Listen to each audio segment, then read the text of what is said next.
नमस्कार.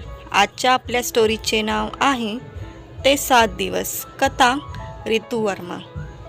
मानसीचा आज आपल्या सासरी पहिला दिवस होता.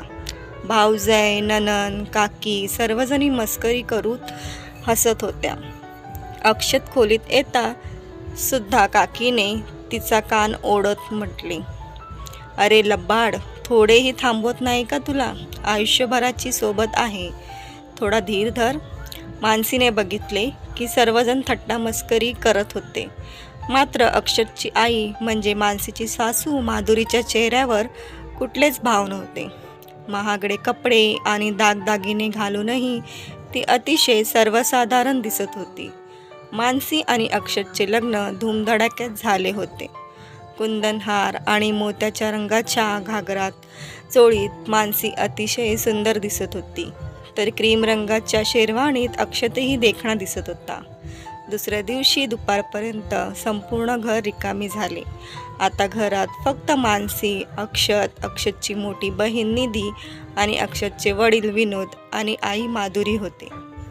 दुसऱ्या दिवशी माधुरीला 5 परतावण्यासाठी माहेरी जायचे होते. कोणती साडी नेसायची हे ती ठरवत होती. तेवढ्यात तिला वाटले की सासूबाईंना विचारूया. त्यानंतर हातात साड्या घेऊन ती सासूबाईंकडे गेली. "आई सांगा ना, पिवळ्या आणि नारंगी रंगापैकी उद्या कोणती साडी नेसू?" तिने विचारले. माधुरी म्हणाल्या, "बाळा, तुला जी चांगली वाटेल ती नेस, पण हा नारंगी रंग तुझ्यावर खुलून दिसेल." माधुरी तितक्यात विनोद रागाने म्हणाले, "तू तर अड्यानेच राहिलीस. डोळ्यांना खुपणारे रंग थंडीत चांगला वाटतो, एप्रिल महिन्यात नाही." माधुरी एकदम गप्पा बसल्या. विनोद म्हणाले, "मानसी बाळा, तू निधीताईला विचार." मानसीला आपल्या सासऱ्याचे सासूबाईंशी असे वागणे अजिबात आवडले नाही. सोबतच तिला अशी भीतीही वाटू लागली की अक्षतचा स्वभावही त्याच्या वडिलांसारखाच असला तर काय करायचे. शेवटी मुलामध्ये वडिलांचे थोडेफार गुण असतातच. दुसऱ्या दिवशी मानसी पिवळ्या रंगाची शिफॉनची साडी नेसून गेली. माधुरी यांना सकाळी बटाट्याची भाजी आणि मूग डाळीचा हलवा बनवला होता. निधी म्हणाली, "आई, तू आम्हाला लट्ट करणार असे वाटत आहे." अक्षत रागाने म्हणाला, "आई, किती वेळा सांगितले आहे की डाएटिंगसाठीचे पदार्थ बनवत जा." विनोद म्हणाले, "तुझी आई हे सर्व कुठून शिकणार? तिला स्वतःच्या कमरेचा घेर वाढवण्यातच धन्यता वाटते." तितक्यात मानसी म्हणाली, "मी तर इतका सुंदर नाश्ता पहिल्यांदाच खाल्ला आहे." मानसीने केलेले कौतुक ऐकून माधुरीचा चेहरा खुलला. त्यानंतर अक्षत आणि मानसी 15 दिवसांसाठी हनीमूनला गेले. त्यावेळी माधुरीच्या असे लक्षात आले की अक्षतच्या घरून एकतर त्याचे वडील किंवा बहीणच फोन करतात. अक्षत आणि मानसी गोव्याहून परत आले तेव्हा निधीताई तिच्या सासरी निघून गेली होती. मानसीने गोव्याहून आणलेल्या भेटवस्तू सासूबाईंना दाखवल्या. मानसी सासऱ्यांसाठी टी-शर्ट आणि सासूबाईंसाठी गॉगल घेऊन आली होती. माधुरीसाठी आणलेल्या भेटवस्तू पाहून विनोद म्हणाले, "मानसी बाळा, हे काय घेऊन आलीस तू तुझ्या सासूबाईसाठी?" माधुरीने गॉगल कधीच घातलेला नाही. इतकी वर्ष शहरात राहूनही ती थोडीशीही बदलली नाही. ती काय गॉगल लावणार? म्हणाली, "अहो बाबा, आधी लावला नाही तर बिघडले कुठे? आता लावेल." दुसऱ्या दिवशी विनोद आणि अक्षत कामावर गेले. मानसीकडे अजून 7 दिवसाची सुट्टी शिल्लक होती. ती स्वयंपाकघरात गेली तर तिथे सासूबाई बेसनचे लाडू बनवत होत्या. मानसीकडे पाहत त्या स्मित हास्य करत म्हणाल्या, "बाळा, तुला बेसनाचे लाडू आवडतात ना? तेच बनवत आहे." मानसी लाडू खात म्हणाली, "सासूबाई, खरंच तुमच्या हाताला खूप चव आहे." माधुरी निराश होऊन म्हणाली, "बाळा, गेल्या 30 वर्षापासून जेवण बनवत आहे, त्यामुळे जेवण चांगलेच बनवता आले पाहिजे ना." मानसी म्हणाली, "आई, तुम्ही खरंच खूप चांगले जेवण बनवता. सर्वांनाच इतके चांगले जेवण बनवता येत नाही." मानसीच्या लक्षात आले की तिची सासू घरकामात पारंगत होती, पण ती अजिबातच नीटनेटके राहायची नाही. संध्याकाळ होताच माधुरी या विनोद आणि अक्षतसाठी पोहे बनवू लागल्या. तितक्यात मानसी तिकडे आली आणि म्हणाली, आई मी चहा बनवते, तुम्ही जा आणि तयार व्हा. माधुरी म्हणाल्या, कशासाठी तयार व्हायचे? मानसीने त्यांना नवीन ड्रेस दिला आणि म्हणाली, तुम्हाला नीटनेटके पाहून बाबा खुश होते. विनोद आणि अक्षत घरी आले तेव्हा गरमागरम चहाचे घोट घेत अक्षत मानसीला त्याच्या कामावरील प्रोजेक्टबद्दल सांगू लागला. विनोद यांनी माधुरीकडे एक तिरपा कटाक्ष टाकला आणि टोमणा मारत म्हणाले, माधुरी मीही तुझ्यासोबत कामावरील प्रोजेक्टबद्दल चर्चा करू शकलो असतो तर किती बरे झाले असते. माधुरी डोळ्यातील अश्रू लपवत स्वयंपाकघरात गेल्या. कपडे बदलताना विचार करू लागल्या की विनोद यांनी आतापर्यंत कधीच तिला पत्नीचा सन्मान दिला नाही. सतत तिला अडाणी म्हणायचे. त्यामुळे आपण पदव्युत्तर शिक्षण घेतले आहे याचाही माधुरी यांना विसर पडला होता. रात्री मानसीला राहवले नाही. तिने अक्षतला विचारले, बाबा सतत आईचा अपमान का करतात? अगं बाबा खूप हुशार आहेत आणि आई बावळटासारखी वागते, त्यामुळे बाबा त्यांच्याशी असे वागतात, अक्षतने सांगितले.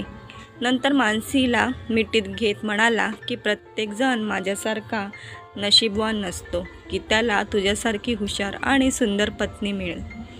दुसऱ्या दिवशी जेव्हा माधुरी आणि मानसी एकट्या होत्या तेव्हा माधुरी म्हणाली, आई तुम्हाला वाईट वाटणार नसेल तर एक विचारू का? तुम्ही बाबांची प्रत्येक गोष्ट का ऐकता?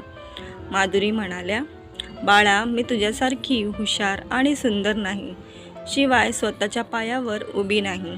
मानसी म्हणाली, तुम्ही सुंदर दिसता, तुमचा बांधाही कामणीय आहे, फक्त चेहऱ्यावर स्मितहास्य ठेवायची गरज आहे. माधुरी म्हणाल्या, उगाच मस्करी करू नकोस. माझी सासू, नणंद, भावजय इतकेच नाही तर माझी मुलेही मला अडाणी समजतात. मानसी म्हणाली, आई तुम्हाला असे वाटते कारण तुम्ही तसा विचार करता. तुम्ही जसा तुमच्याबद्दल विचार कराल तसाच दुसरेही करणार. रात्री जेवताना मानसीने विनोद यांना विचारले की बाबा आपल्या आई खूप छान जेवण करतात, आपण त्यांना एखादा व्यवसाय सुरू करून दिला तर? विनोद हसत म्हणाले, बाळा आजचे जग सादरीकरणाचे आहे. माधुरीसारखे जेवण तर कोणीही बनवू शकते. मार्केटिंग आणि इतर कामे कोण करणार? तुझी सासूबाई कोणाच्या पुढ्यात साधे 2 शब्द बोलू शकत नाही.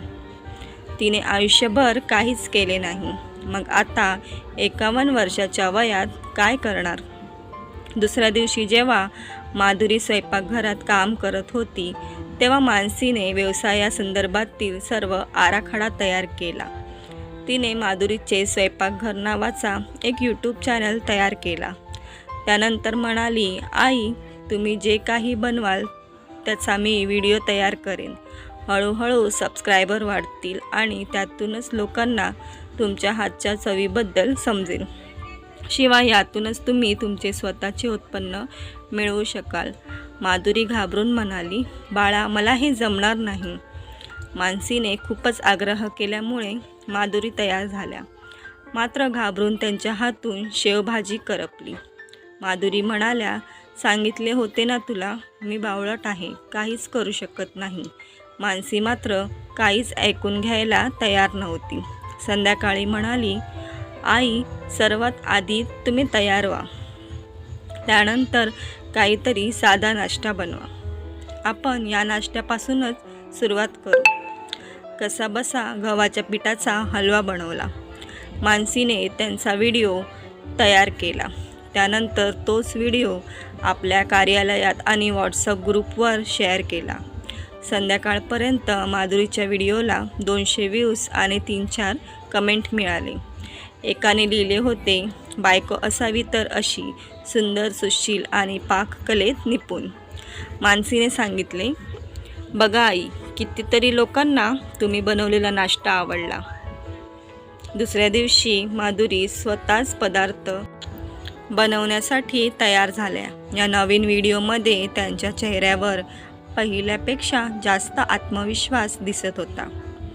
सून मानसीसोबतचे ते 7 दिवस कधी गेले हेच माधुरीला समजले नाही. त्या 7 दिवसात माधुरी हसायला आणि स्वतःवर विश्वास ठेवायला शिकल्या. मानसी कार्यालयात जायची तयारी करत होती. माधुरी तिच्या खोलीत आल्या आणि म्हणाल्या, बाळा, आता त्या चॅनलचे काय होणार? मानसी म्हणाली, आई, आपण दररोज संध्याकाळी एक व्हिडिओ बनवूया. शिवाय कोणाच्याही मदतीशिवाय स्वतःचा व्हिडिओ कसा बनवायचा हे मी तुम्हाला अगदी सोप्या पद्धतीने शिकवेन. मानसीकडून मिळणारे प्रेम आणि सन्मानामुळे माधुरी यांच्यातील आत्मविश्वास जागा झाला. सतत त्यांच्या चेहऱ्यावर स्मितहास्य झळकू लागले. हळूहळू मानसीच्या मदतीने त्या ऑनलाईन ऑर्डर घेऊ लागल्या. आज माधुरी यांना त्यांचा 10,000चा पहिला चेक मिळाला. रक्कम छोटी असली तरी त्यातून आपण काहीतरी करू शकतो याची जाणीव माधुरी यांना झाली. त्या व्यक्त होऊ लागल्या होत्या. अडाणी बावळट राहिल्या नव्हत्या. आपल्या पत्नीचे बदललेले रूप पाहून विनोदही आश्चर्यचकित झाले. अक्षत म्हणाला, आई, 7 दिवसात सुनेने तुझा कायापलट करून टाकला. मानसी म्हणाली, हुशार त्या आधीपासूनच होत्या, फक्त त्यांच्यातील आत्मविश्वास जागा करण्याची गरज होती. माधुरी मात्र सर्वांच्या बोलण्याकडे दुर्लक्ष करून एक नवीन पदार्थ तयार करण्याच्या तयारीला लागल्या होत्या. तर मित्रांनो, स्टोरी आवडल्यास व्हिडिओला लाईक करा आणि चॅनलला सबस्क्राईब नक्की करा.